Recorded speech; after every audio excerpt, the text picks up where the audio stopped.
Welcome to one nation Telugu news. ముందుగా headlines చూద్దాం. Telangana DSP ఫలితాలు విడుదల. సచివాలయంలో జనరల్ ర్యాంకింగ్ లిస్టు విడుదల చేసిన సీఎం 1.3 నిష్పత్తిలో అభ్యర్థుల సర్టిఫికేట్ వెరిఫికేషన్ ఉంటుందని వెల్లడి. అక్టోబర్ 9న ఎల్బీ స్టేడియంలో నియామక పత్రాలు అందజేస్తామన్న రేవంత్.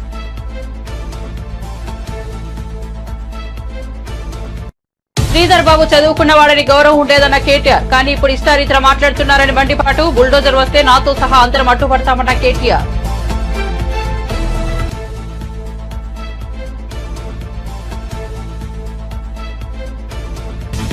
తిరుమల లడ్డు కల్తీ వ్యవహారంలో కూటమి నేతలు వర్సెస్ వైసీపీ నేతలు. సనాతన ధర్మాన్ని తానే కనుగొన్నట్టు పవన్ మాట్లాడుతున్నారన్న వెల్లంపల్లి.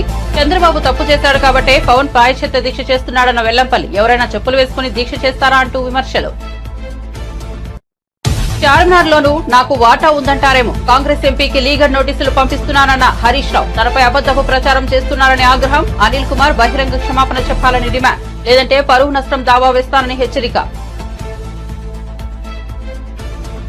రాజమండ్రిలో బ్లడ్ బ్యాంకును ప్రారంభించిన నారా భువనేశ్వరి. ఎన్టీఆర్ ట్రస్ట్ కార్యకలాపాల విస్తరణ. ఇప్పటిదాకా హైదరాబాద్, విశాఖ, తిరుపతిలో బ్లడ్ బ్యాంకులు. 4వ బ్లడ్ బ్యాంకును రాజమండ్రిలో ఏర్పాటు చేసిన ఎన్టీఆర్ ట్రస్ట్.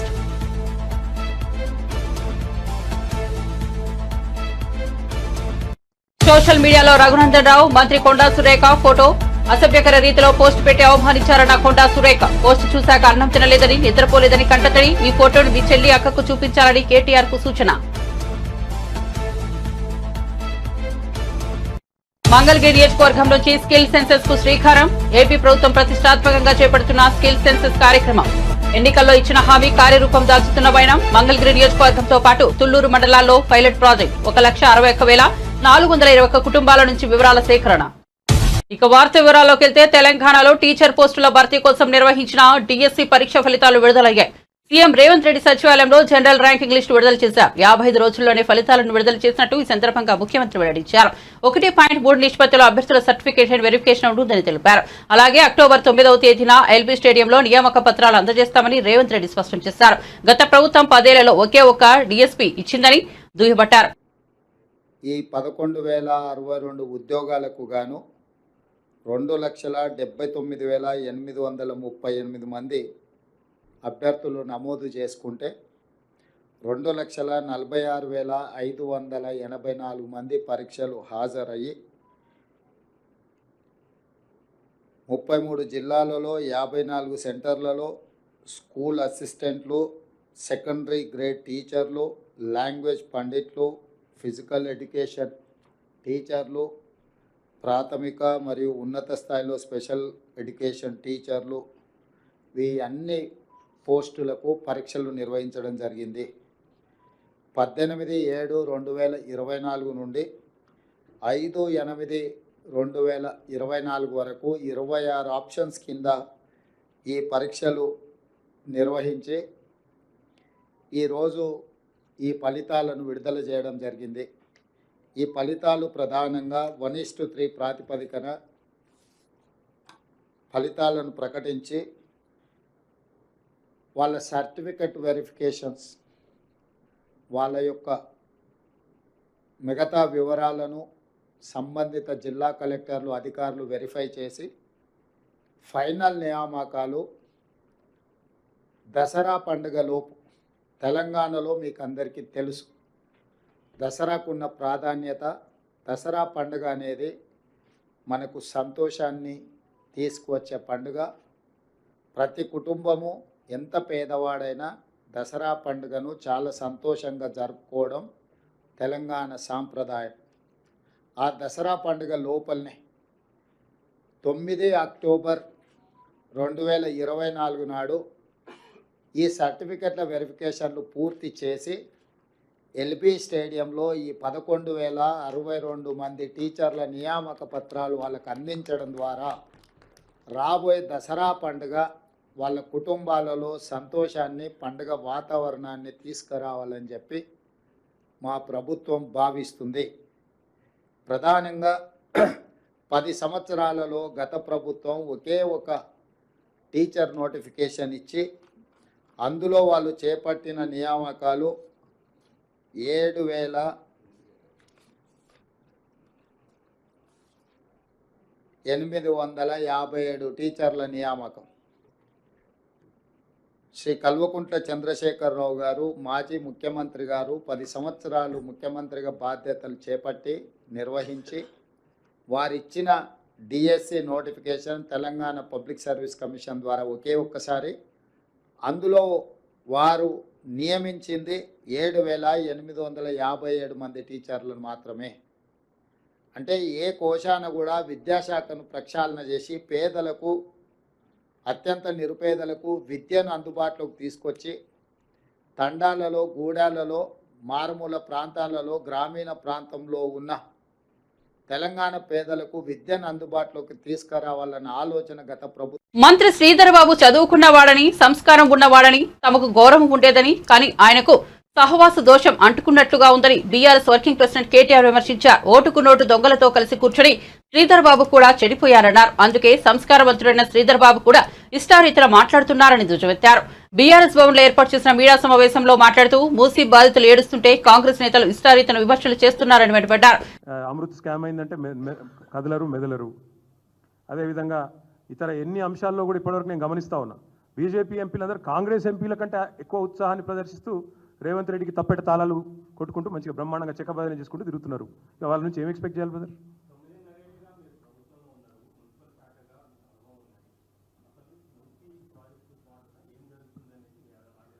భారతదేశంలోనే అతిపెద్ద కుంభకోణం జరుగుతుంది. మీరు కొద్దిగా లేట్గా వచ్చినట్టు అర్థమే, అందుకే చెప్తున్నా. భారతదేశంలోనే అతిపెద్ద కుంభకోణం ఇది. కాంగ్రెస్ పార్టీ వచ్చే జాతీయ ఎన్నికలకు రిజర్వ్ బ్యాంకుగా ఈ ప్రాజెక్టును వాడుకోవాలనుకుంటున్నది. మేమున్నప్పుడు ఈ ప్రాజెక్టు మొత్తం కూడా ఆనాడు మొత్తం ఇంక్లూడింగ్ ఈస్ట్ వెస్ట్ ఎక్స్ప్రెస్ వేతో సహా ఇప్పుడు నేను చూపెట్టిన ఈ సుందరీకరణతో సహా మొత్తం కలిపి ఎస్టీపీల నిర్మాణంతో సహా ఆనాడి లెక్క 16,000 చిల్లర కోట్లు మొత్తం. డీటెయిల్డ్ ప్రాజెక్ట్ రిపోర్ట్ అప్పటిది ఉంది. ఇంకొక పని కూడా చేస్తాను నేను. ఆ రోజు నేను మంత్రిగా గ్లోబల్ డిజైన్ కాంపిటీషన్ ఆహ్వానించిన. ఆ గ్లోబల్ డిజైన్స్ కూడా నేను ఇక్కడే మా హాల్ ఉంది కదా ఇక్కడ పార్టీ ఆఫీస్లో, ఆ హాల్లో మొత్తం ఎగ్జిబిట్ చేస్తాను. ఒక 4-5 రోజుల తర్వాత అవన్నీ కూడా తీసుకొస్తాను. నా ఫోన్లో ఎక్కడ ఉంటాయి ఎతకాల, నా కంప్యూటర్లో ఫోన్లో ఎక్కడ ఉంటాయి ఎతకాల. ఎతికి మొత్తం ఆ రోజు 9 సంస్థలు, అంతర్జాతీయ సంస్థలు, ఇంగ్లాండు ఇంకా ఇతర దేశాల నుంచి 9 సంస్థలు వచ్చినాయి ముంగటికి. ఫైనల్ డిజైన్స్ కూడా అప్రూవ్ అయినాయి. ఎలక్షన్ తర్వాత చేద్దాంలే, మళ్ళీ అధికారంలోకి వస్తాంలే అని చెప్పి అట్లా పెండింగ్ పెట్టాం తప్ప మేము దాన్ని ప్రజలను డిస్టర్బ్ చేయకుండా చక్కగా చేద్దాం అనుకున్నాం. అవన్నీ కూడా మీకు డిస్ప్లే చేస్తాను. 16,000 కోట్లలో అయిపోయే ప్రాజెక్టు 1,50,000 కోట్ల ప్రాజెక్ట్ ఎందుకైంది అనేది ముఖ్యమంత్రి గారు చెప్పాలి, ఆయన మంత్రివర్గం చెప్పాలి. Thank you.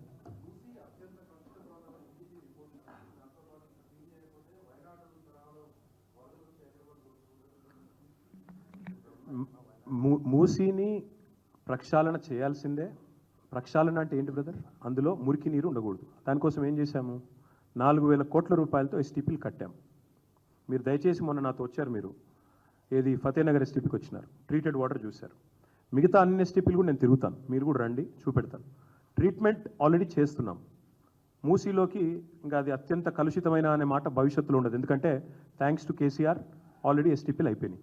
ఇప్పుడు మీరు చేయాల్సిందల్లా ఏంటంటే, ఇప్పుడు వీళ్ళు చేయాల్సిందల్లా ఏంటంటే, రివర్ బెడ్లో ఎవరైనా ఉంటే వాళ్ళని ఒప్పించి, వాళ్ళకు మీరు భవిష్యత్తులో వరదల వల్ల ఏమైనా ఇబ్బంది ఉంటుంది అనుకుంటే వాళ్ళకు ఇప్పుడు ప్రజాభిప్రాయ సేకరణ చేయకుండా, ప్రాజెక్ట్ ఎందుకోసం చేస్తున్నారో చెప్పకుండా, అసలు ఫస్ట్ ఆఫ్ ఆల్ గవర్నమెంట్లో స్పష్టత లేదు బ్రదర్.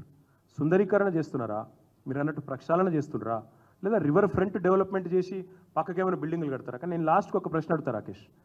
ఇప్పుడు గతంలో 30 ఏళ్ళ కింద 40 ఏళ్ళ కింద ఒక మల్లయ్య అంటే ఆయన ఇల్లు కట్టుకున్నాడు, ఏది బఫర్ జోన్లో కట్టుకున్నాడు. ఇదే కాంగ్రెస్ గవర్నమెంట్ ఇచ్చింది పర్మిషన్.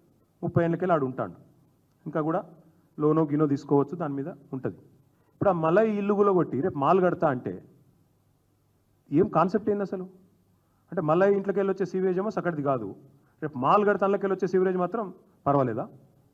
నువ్వు చెప్పిన ప్రక్షాళననే వాస్తవం అయితే మరి మొత్తం బఫర్ జోన్ పెట్టి తనకు ఎఫ్టీఎల్ పరిధిలోని కన్వెన్షన్ లో వాటా ఉందని అబద్ధపు ప్రచారం చేస్తున్నారని, అవసరమైతే గోల్కొండ కోట చార్మినార్లోనూ తనకు వాటా ఉందని అంటారేమోనని BRS senior MLA Harish Rao ఆగ్రహం వ్యక్తం చేశారు. తనపై అబద్ధపు ప్రచారం చేస్తున్న కాంగ్రెస్ నేత ఆ పార్టీ రాజ్యసభ సభ్యుడు అనిల్ కుమార్ యాదవ్ కు లీగల్ నోటీసులు పంపిస్తున్నట్టు చెప్పారు.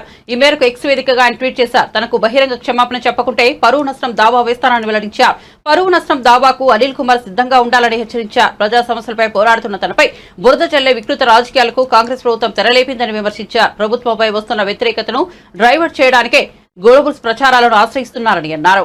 ఏపీ సీఎం చంద్రబాబు అర్ధాంగి నారా భువనేశ్వరి రాజమండ్రిలో బ్లడ్ బ్యాంకును ప్రారంభించారు. ఎన్టీఆర్ ట్రస్ట్ ఆధ్వర్యంలో ఈ బ్లడ్ బ్యాంక్ నెలకొల్పారు. ప్రారంభోత్సవ కార్యక్రమంలో నారా భువనేశ్వరితో పాటు ట్రస్ట్ సిబ్బంది పాల్గొన్నారు. ఎన్టీఆర్ ట్రస్ట్ కార్యకలాపాలకు మరింత విస్తరించడం ఆనందం కలిగిస్తోందని అన్నారు. ఇప్పటిదాకా 3 బ్లడ్ బ్యాంకులు స్థాపించామని, రాజమండ్రిలో ప్రారంభించింది 4వ బ్లడ్ బ్యాంక్ అని తెలిపారు. హైదరాబాద్, విశాఖపట్నం, తిరుపతిలో బ్లడ్ బ్యాంకులు ఇప్పటికే నడుస్తున్నాయని నారా భువనేశ్వరి వివరించారు. రాజమండ్రి, ఎందుకంటే ఏదైనా నేను ఇక్కడి నుంచే నేను ప్రారంభించాను. నన్ను ఆ ధైర్యం ఇచ్చి, ఎందుకంటే నాకు ఎప్పుడు రాజకీయాలు అలవాటు లేదు, ప్రజల్లోకి వెళ్ళి సంభాషణ ఇచ్చింది లేదు. ఏదో నా పని, నా ఆఫీస్లో మీటింగ్స్, బోర్డ్ మీటింగ్స్ అంతవరకు. అట్లా నన్ను ముందుకు వెళ్ళగానంటే అది మన తెలుగు ఆంధ్రప్రదేశ్ ప్రజలు, మా తెలుగుదేశం కార్యకర్తలు. తప్పకుండా ఎప్పుడు రాజమండ్రిని నేను ఎప్పుడు మర్చిపోలేను. వచ్చినమ్మటే నన్ను చూసుకున్న దాతల్ని గురించి ముందర అడుగుతాను, వాళ్ళందరూ ఎట్లా ఉన్నారు. నేను ఎప్పుడు నా జీవితంలో మా కుటుంబం కూడా చివరి వరకు. మేడం, గిరిజన ప్రాంతాల్లో కూడా వైద్యం ఇంకా పూర్తి స్థాయిలో అందట్లేదు. మొబైల్ క్లినిక్ లాంటివి ఏమన్నా ట్రస్ట్ ద్వారా ఏర్పాటు చేస్తారు? అదేనండి, ఇప్పుడు ఎన్టీఆర్ ట్రస్ట్ ద్వారా ఆరోగ్య రథం అనేది ప్రారంభించాము. అది ఇప్పుడు సాలూర్ అట్లాంటి ట్రైబల్ ఏరియాస్లో మేము అది తీసుకెళ్తున్నాం. ఎందుకంటే మీకు అందరికీ తెలుసు, ఆ ట్రైబల్ ఏరియాస్ కానీ కొన్ని చోట్లలో గిరిజన సెంటర్లో ఆ వైద్య సదుపాయాలు దొరకవు, డాక్టర్లు గారు ఉండరు. ఈ బస్సు మేము ఒక సిస్టమ్ అనేది మేము పెట్టాము. రోజు ఆ బస్సు ఎక్కడికి వెళ్తుంది, ఆ ట్రైబల్ ఏరియాకి ఎంతమందికి వాళ్ళు వైద్యులు అందించారు, ఎంత గిరిజన ప్రాంతంలో ఎంత ఉచిత మందులు కూడా ఇచ్చారు ఆ ప్రజలకు అనేది మేము మానిటర్ చేస్తాం హెడ్ ఆఫీస్ నుంచి. అంత సిస్టమ్స్ అనేది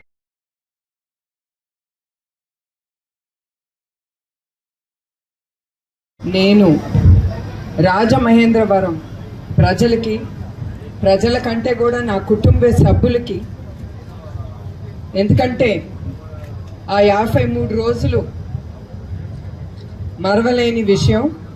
వాళ్ళు నన్ను ఒక తోబుట్టులాగా, నన్ను కానీ నా కుటుంబాన్ని కానీ చాలా ధైర్యం ఇచ్చి మమ్మల్ని ముందుకు తీసుకెళ్లారు రాజమహేంద్రవరం ప్రజలకి. అట్లానే కాకుండా ఇక్కడికి మేము అడుగు పెట్టినెమ్మటే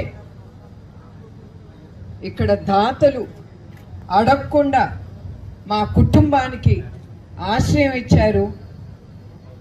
వాళ్ళని నేను ఎప్పుడు మర్చిపోలేని విషయం.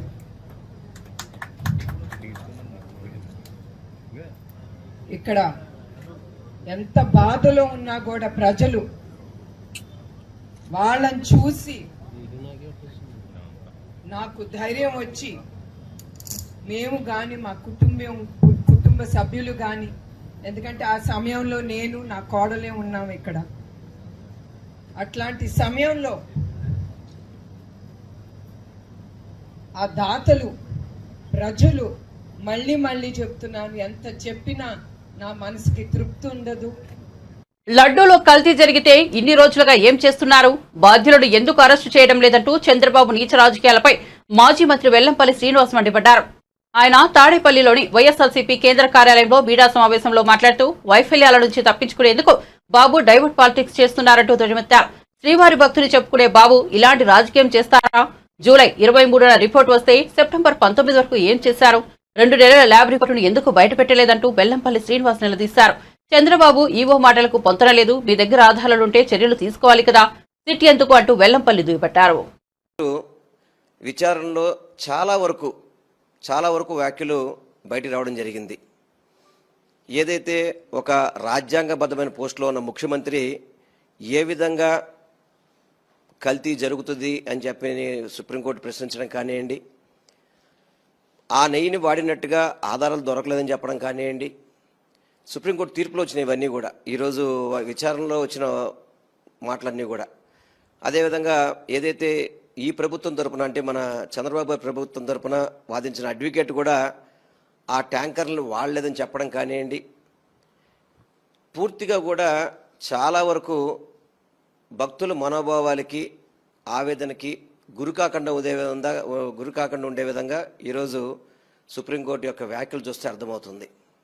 దయచేసి నేను ఒక్కటే కోరుకునేది, కోట్లాది మంది భక్తులు గత కొద్ది రోజుల నుంచి చాలా ఆవేదనతో బాధపడిన పరిస్థితులు. ఎందుకంటే ప్రతి ఒక్కళ్ళు కూడా ఎలవేల్పుగా చూసుకునే వెంకటేశ్వర స్వామి గారి యొక్క ప్రసాదాన్ని కల్తీ జరిగిందని చెప్పని బాధపడే పరిస్థితి, చాలామంది భక్తులు బాధపడిన పరిస్థితి నేను దగ్గరుండి చూశాను.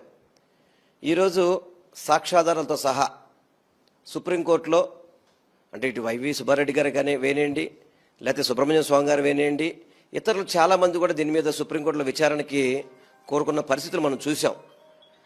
కానీ ఒక ముఖ్యమంత్రి స్థాయిలో ఉన్న వ్యక్తులు ఇటువంటి ఆధారాలు లేకుండా మాట్లాడడం అనేది బాధ్యతారాహితంగా ఉన్నాయనేది మనకి ఈరోజు అర్థమవుతుంది. పూర్తిగా కూడా ఈరోజు సుప్రీంకోర్టు విచారణలో తెలిసింది ఆ బళ్ళు వాడలేదని చెప్పని. అదేవిధంగా ఒకవేళ మీకు ఆ యొక్క దీంట్లో తీర్పు వచ్చుంటే కనుక, మన ల్యాబ్లో రిపోర్ట్ వచ్చుంటే, రెండో ల్యాబ్కి ఎందుకు మీరు ఒపీనియన్ పంపలేదని చెప్పడం కానివ్వండి, ఎందుకు ఇన్నాళ్ళు గ్యాప్ ఇచ్చారు, జూలై 23వ తారీఖు జరిగితే సెప్టెంబర్ 18వ తారీఖు వరకు ఎందుకు మీరు దీన్ని గోప్యంగా ఉంచారు, అదేవిధంగా సిట్టు వేయాల్సిన అవసరం ఏంటి, ఇవన్నీ కూడా కోర్టు ప్రశ్నించింది. ఇవన్నీ కూడా అంటే భక్తులకు ఎన్నో అనుమానాలు ఉన్నాయి. ఆ అనుమానాలని తొలగించే విధంగా కోర్టే, ఈరోజు సుప్రీంకోర్టే ఇవన్నీ ప్రశ్నించినందుకు ఒక వెంకటేశ్వర భక్తుడిగా చాలా ఆనందాన్ని వ్యక్తం చేస్తున్నాను. తప్పకుండా ఇది కోర్టు పరిధిలో ఉంది కాబట్టి, రేపు మళ్ళీ 3వ తారీఖు నాడు దీని మీద విచారణ ఉంది కాబట్టి తప్పకుండా ఆ విచారణలో అన్ని నిజాలు బయటపడతాయని చెప్పి మాత్రం నేను వెంకటేశ్వర భక్తుడిగా నేను ఆశిస్తున్నాను. నేను ఇప్పటికి కూడా గౌరవ ముఖ్యమంత్రి గారికి ఒకటే చెప్తున్నాను, దయచేసి రాజకీయాల్లోకి వెంకటేశ్వర స్వామిని తమ పట్ల అసభ్యకరంగా పోస్టులు పెట్టారంటూ మంత్రి కొండా సురేఖ కంటతడి పెట్టారు. ఓ మహిళనైన నా పట్ల చాలా అసహ్యంగా సోషల్ మీడియాలో పోస్టులు పెట్టారు, చాలా ఇబ్బందికరమైన ఫోటోలు పెట్టారు, వీళ్లకు షాదీ ముబారక్ ఎవరిచ్చారంటూ పోస్టు పెట్టారని ఆవేదన వ్యక్తం చేశారు. బీజేపీ ఎంపీ రఘునందన్ రావు మంత్రి కొండా సురేఖ ఫోటోలను పెట్టి కొంతమంది సోషల్ మీడియాలో పోస్టులు పెట్టారు. ఈ పోస్ట్ అసభ్యకర రీతిలో పెట్టి అవమానించారని సురేఖ దుజవెత్తారు. ఈ పోస్టును చూశాక తాను నిన్నటి నుంచి అన్నం తినలేదని, నిద్ర కూడా పోలేకపోతున్నారన్నారు. ఈ పోస్ట్ పెట్టిన వారి ఇంట్లో కూడా అక్క, చెల్లి, తల్లి ఉన్నారని, వారింట్లో ఆడబిడ్డలు ఉన్నారని గుర్తించాలన్నారు. అడుగుతా ఉన్నాను, అప్పుడు నీకు చేనేత విలువ తెలుస్తుంది, చేనేత నూలు విలువ తెలుస్తుంది. నీకు నూలు విలువ తెలియకుండా ఈ విధంగా ప్రచారం చేయడం ఏదైతే ఉందో చాలా బాధాకరం. నూలు విలువ తెలిసిన వాడు అయితే నువ్వు బట్టలిప్పి బజార్లో తిరుగు, లేకపోతే క్షమాపణ చెప్పి తప్పైంది అని చెప్పి ఇంకొకసారి అట్లాంటి పోస్టులు రాయకుండా చూసుకోవాల్సిన బాధ్యత నీ మీద ఉంది కేటీఆర్. ఒకవేళ నువ్వు చేయకపోతే ఇంకోసారి ఇట్లాంటి పోస్టులు పెడితే నిన్ను బట్టలిప్పించి ఉరికిచ్చే కార్యక్రమం తప్పకుండా కాంగ్రెస్ పార్టీ కార్యకర్తలు, నాయకులు చేస్తారనే విషయాన్ని మరి మర్చిపోవద్దు అని హెచ్చరిస్తూ, మరి నేను దీన్ని చాలా తీవ్రంగా ఖండిస్తూ, మనస్తాపం చెందుతూ మరి ఇవన్నీ కూడా ఇక ముందు జరగొద్దని కోరుకుంటూ సెలవు తీసుకుంటా ఉన్నా.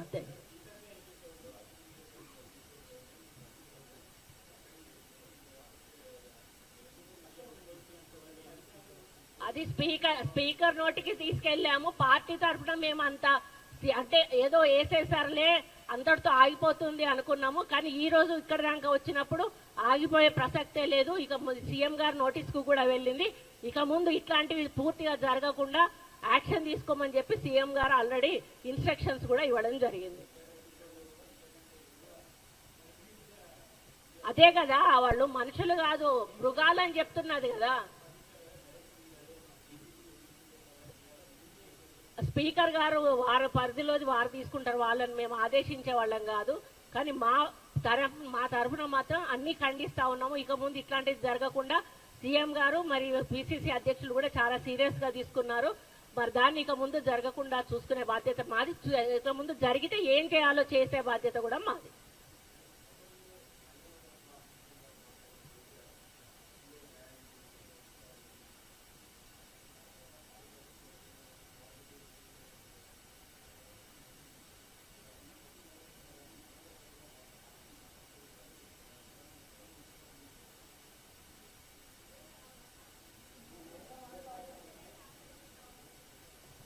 వాళ్ళు ఉన్నత వర్గానికి చెందిన బలుపు ఒకటి వాళ్ళకు ఉన్నది. బలుపు ఉంటే ఉంచుకొనియండి, పైసలు ఉంటే ఉంచుకొనియండి. కానీ ఒక అణగారిన వర్గాల ఈయన పడితే ఈరోజు వాళ్ళ ఓట్లు లేదే మీరు గెలిచారా? ఈరోజు అక్కడ చేనేత కార్మికుల ఓట్లున్నాయి, మైనారిటీ ఓట్లున్నాయి, ఎస్సీ ఎస్టీ బీసీ ఓట్లున్నాయి. ఇవన్నీ వేసుకొని ఈరోజు మీరు మరి అక్కడ గెలిచారు. ఈరోజు మళ్ళీ మమ్మల్ని కించపరుస్తూ ఈరోజు పోస్టులు చేస్తా ఉన్నారు. రేపు బీసీలందరూ కూడా తిరగబడితే మీకు బీసీ ఓటు ఒక్కటి కూడా రాదు. అటువంటి పరిస్థితి దయచేసి తెచ్చుకోవద్దు అని చెప్పి కేటీఆర్ గారిని హెచ్చరిస్తా ఉన్నారు.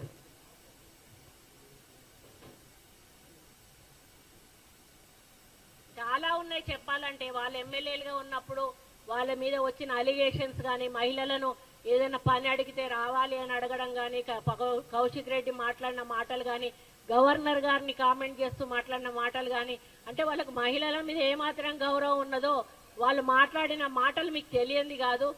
అటువంటి వాళ్ళు మరీ ఇంత హీనంగా, ఇది ఒక అన్నా చెల్లెళ్ళ బంధం అండి, ఇది ఒక అన్నా చెల్లెళ్ళ బంధం. దీన్ని వక్రీకరించి మాట్లాడడం అనేది చాలా బాధాకరం. నేను జీర్ణించుకోలేకపోతా ఉన్నాను. దయచేసి ఈ విషయాన్ని కేసీఆర్ గారి భార్యను అడుగుతా ఉన్నాను. అమ్మ శోభమ్మ, ఇది కరెక్టేనా? అదేవిధంగా దేశంలోనే తొలిసారిగా ఆంధ్రప్రదేశ్ లో ప్రతిష్టాత్మకంగా చేపడుతున్న స్కిల్ సెన్సెస్ ప్రాజెక్టును మంత్రి నారా లోకేష్ ప్రాతినిధ్యం వహిస్తున్న మంగళగిరి నుంచి శ్రీకారం చుట్టారు. పైలట్ ప్రాజెక్టుగా మంగళగిరి అసెంబ్లీ నియోజకవర్గంతో పాటు తుళ్లూరు మండలంలో స్కిల్ సెన్సెస్ చేపట్టనున్నారు. స్కిల్ సెన్సెస్ కోసం 100 గ్రామ సచివాలయాల పరిధిలో సెన్సెస్ సేకరణకు సంబంధించిన లాగిన్ ఇచ్చారు. 675 మంది ఎన్యుమరేటర్లు. మంగళగిరి నియోజకవర్గంలో 1,35,914 గృహాలు, తుళ్లూరు మండలంలో 25,507 గృహాలు, మొత్తం 1,61,421 కుటుంబాల నుంచి స్కిల్ సెన్సెస్ చేపట్టనున్నారు. ఇందుకు అవసరమైన మొబైల్ యాప్ సిద్ధం చేశారు. ఎన్యుమరేటర్ల శిక్షణ గురించి పూర్తయింది. ఫీల్డ్ టీమ్స్ కు సహాయం చేసేందుకు టెక్నికల్ టీంలను కూడా ఏర్పాటు చేశారు. ఇప్పటికే ఎన్యుమరేటర్లు కుటుంబాలకు సంబంధించిన మ్యాపింగ్ పూర్తయింది. గ్రామ సచివాలయాలు, స్కిల్ డెవలప్మెంట్ శాఖ, సీడాఫ్, న్యాక్ విభాగాల సిబ్బంది స్కిల్ సెన్సెస్ కార్యక్రమంలో పాలు పంచుకుంటారు. 1,50,000 కోట్ల రూపాయలతో మూసి ప్రక్షాళన చేస్తామని పెద్ద స్కెచ్ వేసుకుని రంగంలోకి దిగారని మల్కాజ్గిరి ఎంపీ ఈటెల రాజేందర్ కీలక వ్యాఖ్యలు చేశారు. ఎంపీ ఎన్నికల్లో నేను వచ్చే సమయం రాకపోయినా నాకు సంపూర్ణ మద్దతునిచ్చి గెలిపించినందుకు ప్రతి ఒక్కరికి హృదయపూర్వక కృతజ్ఞతలు తెలిపారు. శిరస్సు వంచి నమస్కరిస్తున్నా అన్నారు. టెక్నికల్ గా గెలిచింది ఈటెల రాజేందర్ కావచ్చు, కానీ గెలిచింది మల్కాజ్గిరి ప్రజలు అన్నారు. ప్రలోభాలు, దాబతులు, కుట్రలు, విష ప్రచారాలు ఎన్ని చేసినా నన్ను నమ్మి మీరందరూ ఓటు వేశారన్నారు. మిషన్ భగీరథ, కాళేశ్వరం లాంటివి అయిపోయాయి, ఇక డబ్బులు ఎక్కడున్నాయి అని ఆలోచన చేసి మూసీ ప్రక్షాళనకు తెర మీదకు తీసుకొచ్చారన్నారు. 1,50,000 కోట్ల రూపాయలతో మూసీ ప్రక్షాళన చేస్తామంటున్నారు. పెద్ద స్కెచ్ వేసుకుని రంగంలోకి దిగారని సంచలన వ్యాఖ్యలు చేశారు. కానీ చివరికి విధి విధాన ఖరారు చేసిండ్రు. దాని మీద విపరీతమైన వ్యతిరేకత వచ్చింది రైతాంగాల్లో. అప్పుడు తోక ముడిచిండు, అందరికి ఇస్తా అని చెప్పాడు. కానీ 17,000 కోట్ల రూపాయలు పే చేసిన అని చెప్పి ముఖ్యమంత్రి కార్యాలయం విడుదల చేసింది తప్ప ఇంతవరకు ఏ వ్యవసాయ అధికారి దగ్గర లెక్కలు లేవు. నేను దాని తరపడి మేమంతా గ్రామాలకు పోయినాం. రైతుల దగ్గర దరఖాస్తు స్వీకరిస్తున్నప్పుడు 35 నుంచి 40% రైతులకు మాత్రమే రుణమాఫీ అయింది. మిగతా అన్నీ కూడా రకరకాల కండిషన్లు పెట్టి, ఏ విధి విధానాల పేరిట అయితే రకరకాల కండిషన్లు పెట్టిండో దానివల్ల మాకు ఎవరికి రావట్లేదని చెప్పి కన్నీళ్ళు మున్నీళ్ళు అయినరు. కొంతమంది అయితే మా దగ్గర మేడ్చల్లో ఎంపీడీఓ ఆఫీస్ ముందున్న చెట్టుకు ఉరేసుకున్నాడు చిట్టాపూర్ రైతు. ఇట్లా రైతుల ఆత్మహత్యలు కొనసాగుతున్నాయి, ఆందోళనలు కొనసాగుతుంటే భారతీయ జనతా పార్టీగా ప్రజల ముందు పోయినప్పుడు మాకు అన్ని దరఖాస్తులు ఇచ్చింది. మేమన్నాం వాళ్ళు ఇంకా చేస్తారేమో, వాళ్ళకు చదువుకుంటున్నారేమో, వాళ్ళని ఇంకా విధిగా ఖరారు చేస్తామని చెప్పి ఎదురు చూసింది. కానీ 17,000 కోట్ల రూపాయలు వాళ్ళే ప్రకటించుకొని ఇక ఇది క్లోజ్ అయినట్టుగా వ్యవహరిస్తాను. కాబట్టి రైతుల పక్షాన మాకు వచ్చిన దరఖాస్తులు, మాకు వచ్చిన విజ్ఞప్తుల మేరకి, మాకు వచ్చే రోజువారీగా ఫోన్ల మేరకి భారతీయ జనతా పార్టీ పక్షాన గౌరవ పార్లమెంట్ సభ్యులు కావచ్చు, గౌరవ శాసనసభ్యులు, శాసన మండలి సభ్యులు, రాజ్యసభ సభ్యులు, వారితో పాటుగా మాకు గౌరవ కార్పొరేటర్లు, గౌరవ ప్రజాప్రతినిధులు అందరూ కలిసి పార్టీ సమక్షంలో రేపు పెద్ద ఎత్తున దీక్ష చేయబోతున్నాం.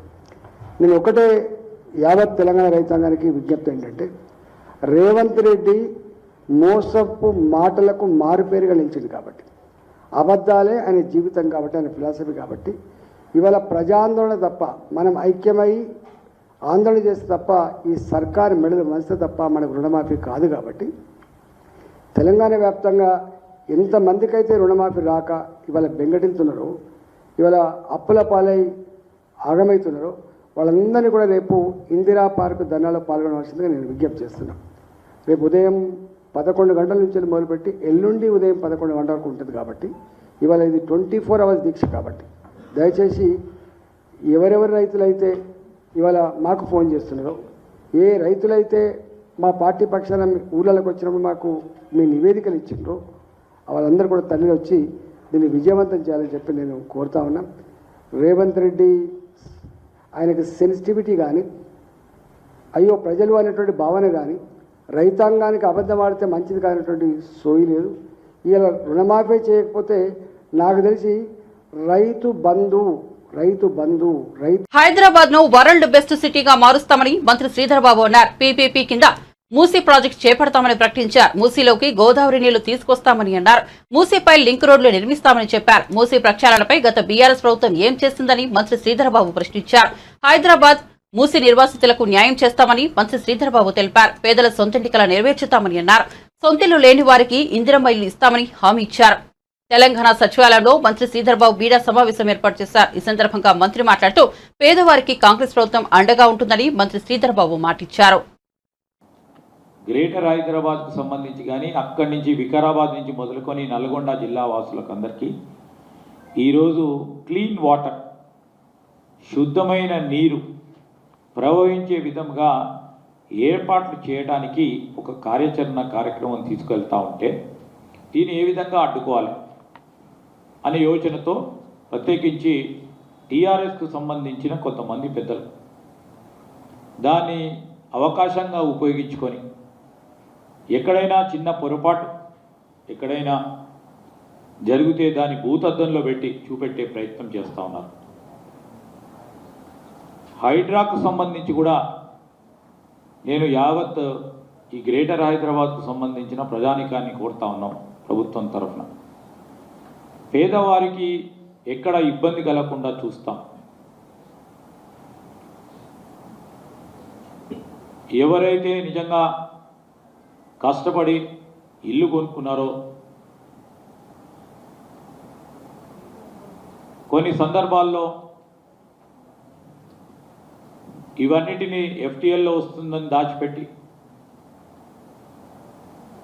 కొన్ని సందర్భాల్లో ఫ్లాట్స్ కట్టి అమ్మిన యాజమాన్యం ఈరోజు మధ్యతరగతి, చిన్న తరగతి పేదవారికి సంబంధించిన కుటుంబ సభ్యులు ఇబ్బంది పడతా ఉన్న తరుణాన్ని కూడా ప్రభుత్వం ఖచ్చితంగా కూడా పరిగణనకు తీసుకుంటుంది.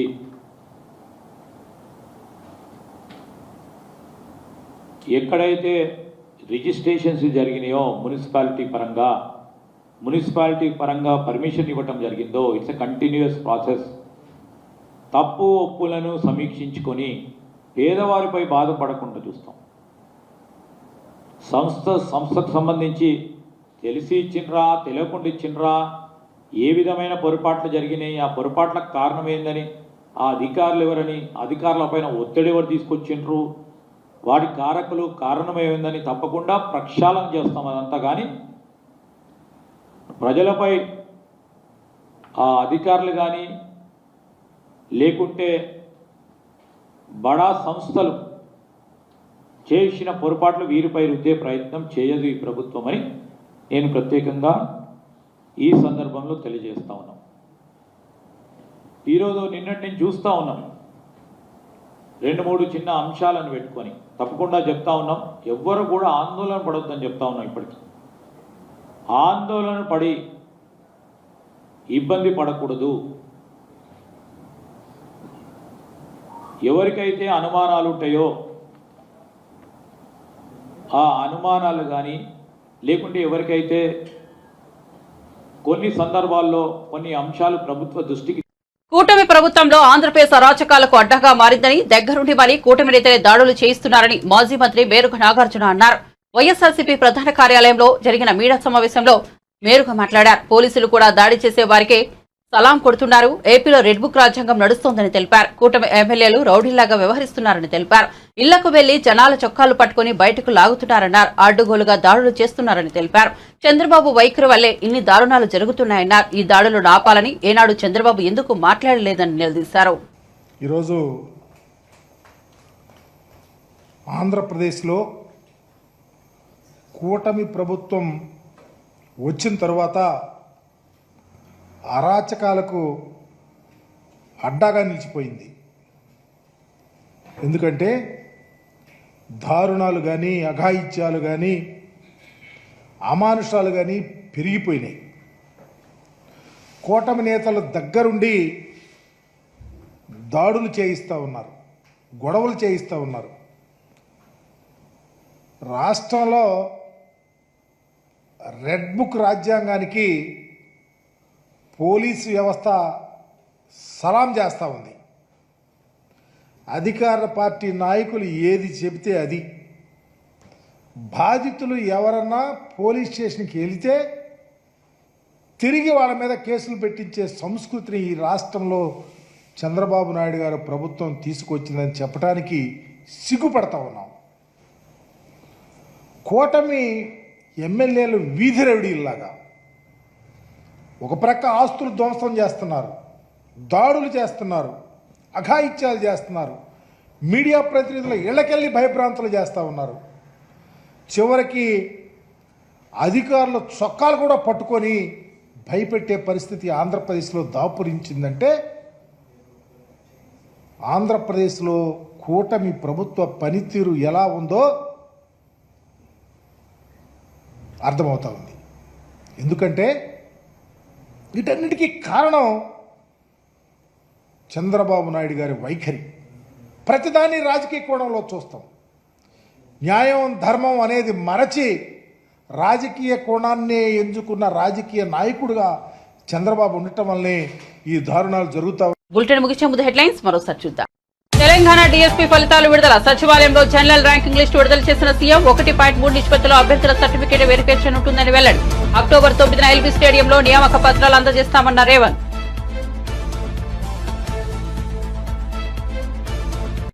శ్రీధర్ బాబు చదువుకున్నవాడని గౌరవం ఉండేదన్న కేటీఆర్. కానీ ఇప్పుడు ఇష్టారీతిన మాట్లాడుతున్నారని మండిపాటు. బుల్డోజర్ వస్తే నాతో సహా అందరం అడ్డుపడతామన్న కేటీఆర్.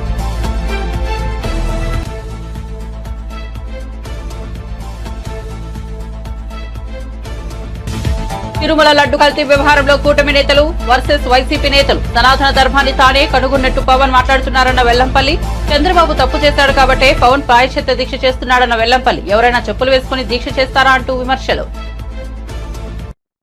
చార్మినార్లోనూ నాకు వాటా ఉందంటారేమో. కాంగ్రెస్ ఎంపీకి లీగల్ నోటీసులు పంపిస్తున్నానన్న హరీష్ రావు. తనపై అబద్దపు ప్రచారం చేస్తున్నారని ఆగ్రహం. అనిల్ కుమార్ బహిరంగ క్షమాపణ చెప్పాలని డిమాండ్. లేదంటే పరువు నష్టం దావా వేస్తానని హెచ్చరిక. రాజమండ్రిలో బ్లడ్ బ్యాంకును ప్రారంభించిన నారా భువనేశ్వరి. ఎన్టీఆర్ ట్రస్ట్ కార్యకలాపాల విస్తరణ. ఇప్పటిదాకా హైదరాబాద్, విశాఖ, తిరుపతిలో బ్లడ్ బ్యాంకులు. 4వ బ్లడ్ బ్యాంకును రాజమండ్రిలో ఏర్పాటు చేసిన ఎన్టీఆర్ ట్రస్ట్.